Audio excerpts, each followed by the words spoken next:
me había degollado, me cortó la garganta. A mí el Señor me llevó a un lugar que estaba horrible, pantanoso, seco. Después el Señor me dijo, yo voy a hacer cambios tremendos. Yo te dije hace algún tiempo que yo me iba a esconder detrás de unos pantalones de mezclilla. Casi me desmayo de la impresión, pero el Señor me llevó a profetizar esa capilla de Asbury. Ese lugar, yo lo reconocí cuando yo lo vi en este video, hermano. Yo supe que el Señor me había utilizado para desatar algo en ese lugar.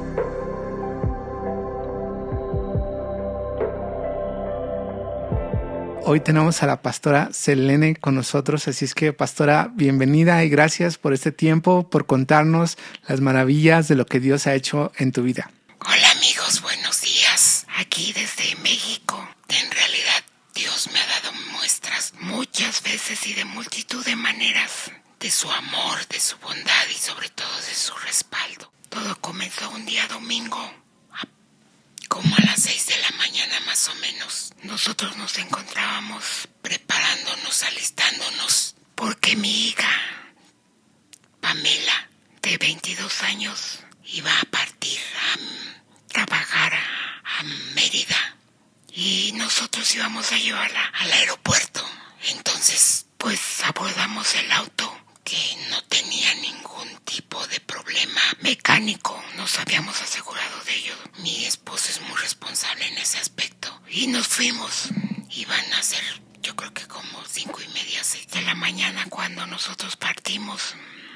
Pero al llegar a un paraje ya cerca del aeropuerto, tuvimos un accidente. No chocamos con nadie. No chocamos, como que el carro derrapó. Empezamos a dar vueltas. Yo solo recuerdo que íbamos sobre la vía, no había tráfico, no había gente, no había autos, no había nada. Empezamos a dar vuelta, como que derrapamos y empezamos a hacer un efecto de trompo. Cuando reaccioné ya estábamos estampados. Yo no sentí el golpe, no sentí nada, solamente empecé a escuchar a mi hija que empezó a decir: mamá, papá, papi, mami, ¿están bien? Papá, mamá. Escuché un grito desesperado en donde ella decía: padre, por favor no me dejes, nunca me has dejado. Tú siempre has estado conmigo, hoy te necesito más que nunca. Papá, mamá. Ella oraba, le pedía a Dios. Mi esposo no reaccionaba. Yo oía a lo lejos su voz hasta que abrí los ojos y tomé una postura pues agachada, así, pegada mi cabeza al pecho. Yo no sabía por qué estaba aturdida, pero no podía levantar mi cabeza, no sé por qué, no la podía levantar. Entonces escuchaba los gritos de mi hija y decía: ay, mi pierna, y mi esposo empezó a quejarse. En ese momento él reaccionó y dijo: estoy bien, hija, estoy bien, pero él estaba prensado en el carro. El motor se había recorrido hacia el asiento y lo había pues prensado, lo estaba apachurrado entre los hierros. No había sangre, yo nunca vi sangre. Tenía una chamarra roja, eso no me permitió ver nada. Tomé de inmediato mi teléfono, empecé a hacer llamadas, no sé cómo. Empecé a llamar a mis copastores. Tenemos 2 copastores, 2 parejas copastorales. Y les empecé a llamar y a decir lo que había pasado. Entonces mi esposo decía: no me puedo mover, mi pierna está prensada, no la puedo mover. Pero estamos bien, gordita, ¿estás bien? Y yo nada más les movía la cabeza y les decía que sí, que estaba bien. Estaba muy aturdida. Vi hacia enfrente y vi como la cajuela estaba destrozada. Se había abierto automáticamente. No teníamos bolsas de aire, no nada, solamente pues estaba así y estaba abierta. Entonces mi esposo me dijo: busca los papeles del carro, busca la póliza del seguro y sácala. La saqué. Me dijo: bájate. Olía a hierro, olía a aceite, olía a gasolina. Yo creo que él pensó que el carro iba a estallar o algo así. Me dijo: bájate. Íbamos 4 personas. Mi hija, un compañero de trabajo, mi esposo y yo. Me bajé como pude, pero me bajé por mi propio pie. Mi hija pues se bajó, traía la pierna desgarrada, como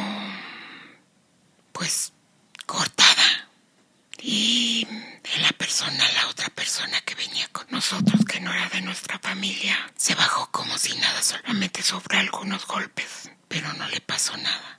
Mi esposo había quedado prensado. Vi a un policía que le decía, no se duerma, porque si se duerme pues ya no va a despertar. Oí que empezaron a manipular el carro. Llegaron los bomberos. Yo me bajé y mi esposo me dijo, súbete a la ambulancia. Yo me subí y como vieron que yo iba caminando normalmente, pues no pasó nada. Llegaron y me senté en la ambulancia. Sacaron a mi esposo, lo subieron a una camilla y posteriormente pues lo subieron, le cortaron la ropa y comenzaron a ver qué es lo que tenía. Yo iba sentada, iba viendo lo que iban haciéndole, lo iban monitoreando, iban poniéndole pues ciertas cosas porque pues se quejaba de mucho dolor. Llegamos al hospital, me subieron a urgencias, me imagino. Yo en realidad estaba tan aturdida que no sabía qué era lo que estaba pasando. Solamente cuando subí a la ambulancia vi a mis copastores ya y les dije, pues saquen mi bolsa, saquen el teléfono. Se quedaron muchísimas cosas todavía y en el carro, pero pues ya no había oportunidad. O sea, mi mente no daba para decir, bajen esto, bajen aquello. Solamente atiné a decirles mi bolsa, el celular y yo me subí. Cuando llegué al hospital solamente me dijeron, por favor quítese la ropa, póngase la bata. Y pues me iban a auscultar. Aparentemente yo no llevaba nada. Aparentemente yo estaba bien. Incluso les contestaba vaguito, pero les contestaba normal. Entonces cuando me dijeron, ¿sabe qué? Acuéstese en la camilla. Yo me acosté en la camilla y cuando me recosté, levanté la cabeza. Hasta ese momento yo llevaba la cabeza agachada. No la podía despegar, yo sentía que no podía con el peso de mi cabeza. Y cuando levanté la cabeza y la puse hacia atrás en la camilla, esto se abrió y me empezó a faltar el aire. Empecé a tratar de jalar aire.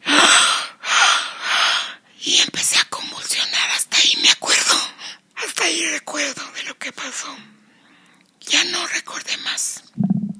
Pues a grandes rasgos me comentaron, me entubaron, porque el cinturón de seguridad me había degollado, me cortó la garganta. Tengo esta cicatriz, si se alcanza a ver, ahí se ve. Ya ahorita se ve un poquito menos porque pues ya de septiembre para acá pues hay algún tiempo y pues con las cremas y todo que me recetaron se ha ido desvaneciendo un poco, aunque todavía se ve. Dice un amigo que esos tatuajes son los que de verdad valen, no los que se hacen con pintura. Y sí, son tatuajes de vida, tatuajes de amor de Dios, porque ahora esto me recuerda que Dios me ama, que a pesar de haberme degollado el cinturón de seguridad, alcancé a vivir, alcancé a llegar al hospital Enrique Cabrera. Entonces, bueno, pues ahí en el hospital desperté 3 semanas después, porque estuve 3 semanas en coma. Cuando yo desperté todavía estaba en terapia intensiva. Yo recuerdo que había una enfermera y lo primero que recuerdo es que ella dijo, no sean malos, ya sé que ya la van a subir, qué bueno que ya está mejor y que ya se va para arriba, ya me iban a subir a piso. Pero déjenme bañarla porque un baño no se le niega a nadie. Tiene 2 semanas, más de 2 semanas aquí y no la hemos bañado. Por favor, déjenme bañarla.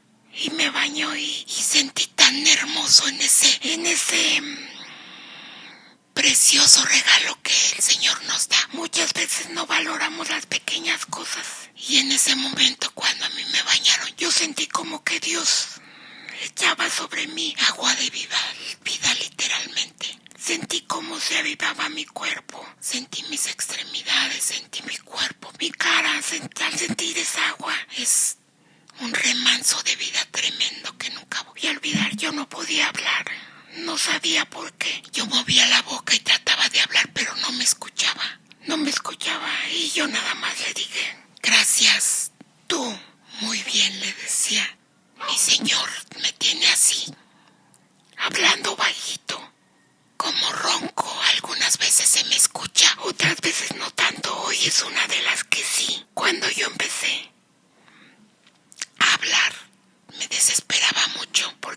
decía, es que no me voy a quedar muda, estoy muda. Y lloraba y eran días tremendos de crisis porque cuando regresé pues tenía crisis respiratorias. Traía un tubo todavía, me quitaron la traqueotomía, pero me pusieron una válvula. Y pues al principio cuando yo estaba en el hospital que no sabía por qué no hablaba es porque la cánula que me habían puesto era una cánula especial que tenía un globito adentro y ese globito lo inflaban y era para que yo no me ahogara cuando yo tomaba agua. No podía moverme, no me podía sentar. Pagué como 25 kilos. No me sentía mal. Esa fue una de las grandes bendiciones que tuve porque desde que yo desperté del coma no me dolía nada. No tenía temperatura, no tenía dolor, no tenía nada. Y mira que cuando estaba en terapia intensiva me comentan que no me bajaba la temperatura porque todo esto lo tenía lleno de vidrio y de suciedad del parabrisas del carro y se me infectó en 2 horas. Estaba que me debatí entre la vida y la muerte. Le dijeron a mi familia que probablemente no salía de la operación cuando me metieron después de que yo empecé con la convulsión de que me faltaba el aire. Me metieron de inmediato a operar para poderme reconstruir porque todo esto lo tengo reconstruido. Cuando yo estaba precisamente en terapia intensiva, tenía como 1 o 2 días en que la fiebre había cedido, en que ya no tenía fiebre. En una ocasión que mi hija llegó a visitarme, el Señor me dio la revelación, yo creo que para que ella también fuera testigo de esa revelación, y esa fue que a mí el Señor me llevó a un lugar que estaba horrible, pantanoso, seco, sucio, había mucho lodo. Y yo empecé a ver niños ahí, pero los niños no estaban jugando, los niños estaban con la tecnología, tenían celulares, tenían tabletas y jugaban y los niños se hacían para un lado y se hacían para otro con la tableta, como le hacen, ¿no? Como cotidianamente los niños lo hacen. Y entonces el Señor me dijo, mira a esos niños. Y le dije, sí, Señor, míralos, están tristes. Me dijo, no, están absortos, están comidos de la tecnología. Ya no los quiero así, estoy cansado de verlos así. Dice, voy a cambiar la manera de los niños. Voy a cambiar hasta su manera de jugar. Los niños ya no van a jugar así. ¿Y cómo, Señor? Y entonces otra vez me llegó a la visión y vi a los niños aventar toda la tecnología. Aventaban los celulares, las tabletas y los veía leyendo libros. Yo los veía leyendo libros y vi niños solitos leyendo libros y vi niños en grupo donde otros niños, a veces grandes, a veces más chiquitos, les estaban leyendo los libros y los demás estaban atentos. Y yo les decía, ¿qué es esto, Señor? Y me decía, yo voy a volver a los niños a los libros. ¿Cómo, Señor? ¿Cuáles libros? Le decía. Y él me decía, son los libros de la Biblia. Y yo le decía, amén. Pero yo escuchaba una canción que no sé qué referencia tenga y todavía no le digo al Señor que me revele por qué esa canción. Había una canción que sonaba en mi mente y que era una canción de Roberto Carlos que decía que hay que ser civilizado como los animales. Todavía no encuentro el sentido de eso y hasta ahorita que te lo estoy narrando me estoy acordando de esa canción que la tengo que escuchar completa y tengo que pedirle la revelación al Señor sobre esa canción porque sé que tiene mucho que ver, porque en todo lo que el Señor me dijo acerca de los niños, que yo iba y venía en ese lugar tan pantanoso y horrible, yo la escuchaba y se me metía y yo nunca la había escuchado. Cuando yo tuve mi celular en la mano, la busqué en Google y apareció. Yo incluso pensé que esa canción no existía, pero escuché la voz y yo sabía que era Roberto Carlos porque escuché en un tiempo mucho de su música y yo sabía que era Roberto Carlos y sabía que esa canción la estaba cantando él, pero nunca en mi vida la había escuchado, jamás. Pero recuerdo mucho esa frase que decía que hay que ser civilizado como los animales. Entonces, cuando el Señor me acabó de revelar esa cosa de los niños, me dio más revelaciones, pero en este momento no te las puedo compartir porque todavía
tremenda. Entrar a ese lugar primero estaba oscuro, te digo, yo no distinguía. Yo pensaba que estaba en una jaula de pájaros, pero empezó a entrar una luz como de un lado. Empezó a entrar luz y empecé a ver cómo era una pared pintada de color claro, como crema o hueso, y con vivos cafés. Empecé a ver marcos y empecé a ver que era un lugar cerrado como un auditorio, en donde yo veía para enfrente, seguía viendo esas rayitas, pero a los lados yo veía claramente las paredes. Volteé hacia arriba y había balcones de los dos lados. No sé cómo, no te lo puedo explicar. Yo siento que como un efecto de jiraba, yo levantaba el cuello y veía hacia los balcones y veía unos barandalitos cafés. Y vi en esos balconcitos, en esos barandalitos, vi vasos de agua. No puestos al azar, unos por allá, otros por acá. Vi contactos eléctricos. Vi muchas cosas. Y entonces me llevó al centro, dijo, ven. Y me puso en el centro, exactamente en el centro de ese lugar, de ese auditorio. Me dijo, levanta las manos y empieza a profetizar lo que yo te voy a decir. Y empecé a escuchar en mi oído palabras en hebreo o en arameo, en lenguaje antiguo. Y levanté mi mano y como profeta empecé a profetizar. Yo lo estaba haciendo en lo espiritual, pero también en lo material, porque haz de cuenta que yo iba y venía, como que daba brincos. ¿Cómo se llama? De en portal. Y yo de repente estaba en ese lugar y de repente estaba en el hospital. Yo me veía acostada y veía cómo tenía mi mano levantada y yo estaba hablando en lenguas. Estaban hablando en hebreo. Y mi enfermera, una chica que nunca supe cómo se llamaba, traía unas trencitas pegadas acá. Y estaba mi hija y la muchacha le decía, mi hija está con su poder superior, ¿verdad? Y yo le decía, sí, estoy con Dios, es que me está dando una revelación, es que yo soy profeta y soy pastora. Y me decía, ¿qué te está diciendo? Le digo, me está diciendo unas cosas de los niños. Y me llevó a un lugar y estoy profetizando y ella me decía, pues escríbelo. Incluso no sé de dónde me trajo un papel y un lápiz. Pero yo no podía escribir, yo no podía dominar mi mano para escribir, no podía escribir, estaba muy débil. Entonces empecé a sudar muchísimo. La muchacha pensaba que yo tenía temperatura, pero no era el poder del Espíritu Santo sobre mí, porque me tomaron la temperatura y todo. Yo veía lo que me estaban haciendo, pero al mismo tiempo estaba en ese lugar profetizando. Ahora entiendo a Pablo cuando dicen, si en el cuerpo no lo sé, si en el espíritu no lo sé. Pero yo sabía que estaba en los dos lados. Iba y venía y yo seguía. Y me daba vuelta y profetizaba para un lado y profetizaba para el otro. Yo estaba consciente que estaba en ese lugar y también estaba en el hospital. Mi cuerpo estaba en el hospital, pero espiritualmente yo estaba allá. Y yo decía, ay, qué sueño tan raro. Pero luego yo sabía en mi corazón y en mi espíritu que era el Señor que me había llevado. Y después le di gracias a Dios. La enfermera me decía, dale gracias a Dios por lo que te está dando. Fíjate, y creo que ella no era cristiana, no sé. Nunca supe cómo se llamaba. Mi hija sí la vio, yo no. Pero me decía, dale gracias a Dios. Y le decía, sí, nada más le movía la cabeza. Entonces yo le di gracias a Dios y le dije, gracias Señor por lo que me estás dando, por esta visión que tú me diste y por todo lo que me dijiste con los niños. Gracias Padre porque los vas a devolver a la ingenuidad, los vas a regresar a la inocencia, Padre. Y él se reía y me decía, sí. Y entonces desperté de nuevo, ya no tenía temperatura, no tenía sudor, no tenía nada, mi hija estaba ahí, como, ay, ¿dónde me meto? Mi mamá, todo lo que ella vino a hacer, todo lo que ella vino a decir aquí, pues todas las enfermeras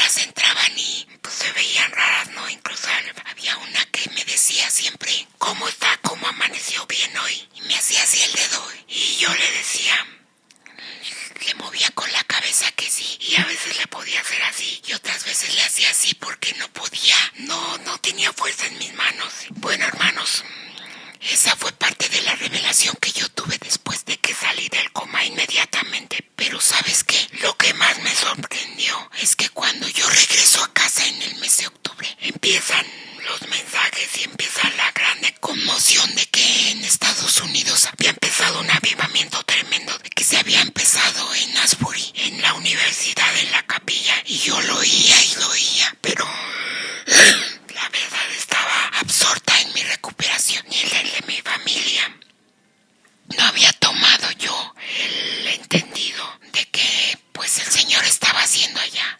Me mandaban mensajes otros hermanos pastores de lo que estaba pasando para que estuviéramos orando, y pues yo sí oraba, no decía: Señor, si los estás avivando, Padre, pues sé tú, Señor, con tu Espíritu bendito, con poder en ese lugar, arrásalos, Padre, arrásalos, bárrelos, Padre, que se enamoren de ti, Señor, y que regresen nuevamente a su primer amor.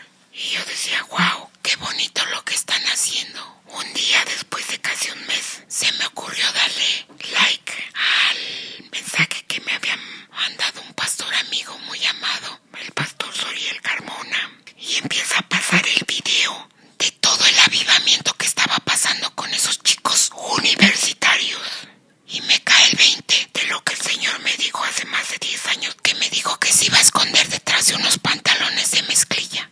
Me dijo que el avivamiento iba a empezar ahí, donde él estuviera escondido detrás de esos pantalones de mezclilla, y encuentro en mi cabecita y en mi corazón algo que hace clic, donde él me dijo: voy a esconderme detrás de unos pantalones de mezclilla. Era porque ese avivamiento iba a empezar por los jóvenes, por esos jóvenes llenos de pantalones, chamarras y todo de mezclilla, que aman ahora al Señor y que se están avivando allá en Estados Unidos. Y empezó una cadena interminable que hasta hoy continúa de avivamiento en Estados Unidos.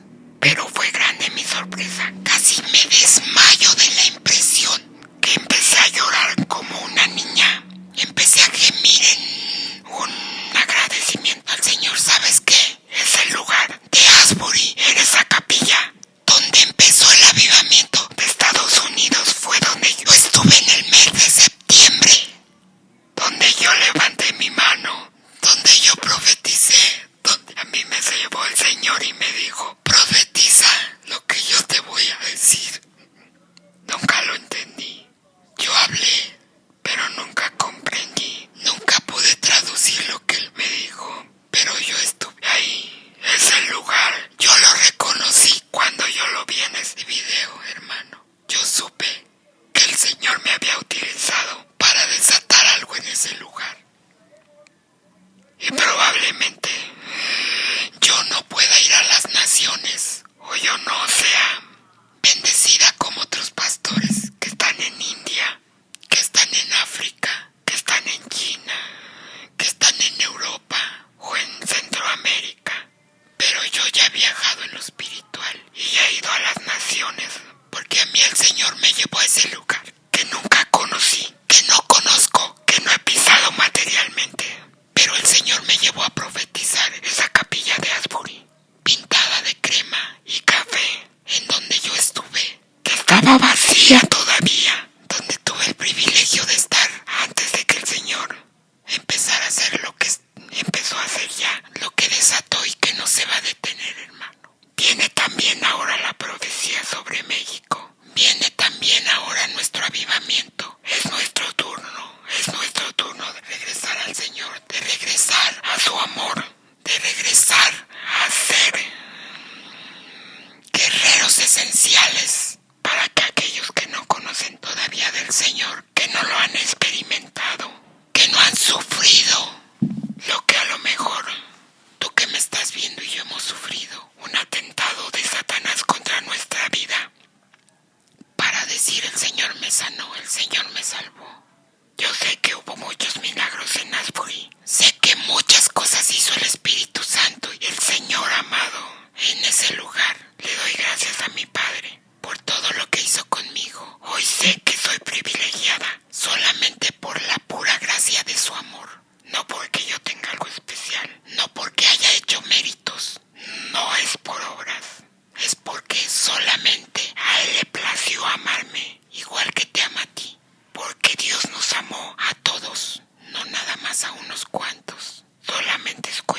todo